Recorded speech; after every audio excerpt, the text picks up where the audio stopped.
আমরা চাই মানুষ আমাদেরকে সম্মান করবে, ভালোবাসবে, আমাদের কাছে মাথা নত করবে।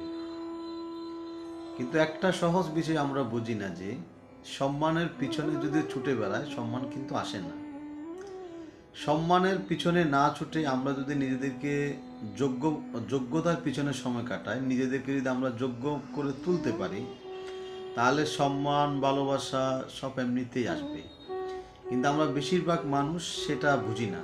আমরা শুধু নিজেদের সম্মান পাওয়ার ওই জায়গাতে নিজেদেরকে সবসময় চিন্তা করি যে ও আমাকে সম্মান করলো না কেন, ও আমাকে গুরুত্ব দিল না কেন। আসলে এর পিছনের বিষয়টা কি, আমাদেরকে আসলে কি অর্জনটা করতে হবে, আমাদের নিজেদেরকে যে নিজেদের যোগ্যতা প্রমাণ করতে হবে, নিজেদেরকে যে যোগ্য মনে করতে হবে, সেটা আমরা কিন্তু ভুলে যাই। আমরা সুতরাং সম্মানের পিছনে ছুটে বেড়াই, কিন্তু নিজেকে যে যোগ্য প্রমাণ করতে হবে বা নিজেকে যোগ্য আসনে নিয়ে যেতে হবে, সেটা আমরা একবারও চিন্তা করি না।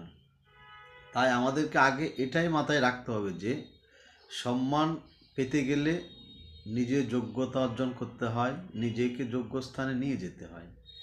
যদি নিজের যোগ্য স্থান তৈরি করা যায়, তাহলে মানুষ সম্মানও করবে, ভালোবাসবে, গুরুত্ব দিবে, সব কিছুই দিবে।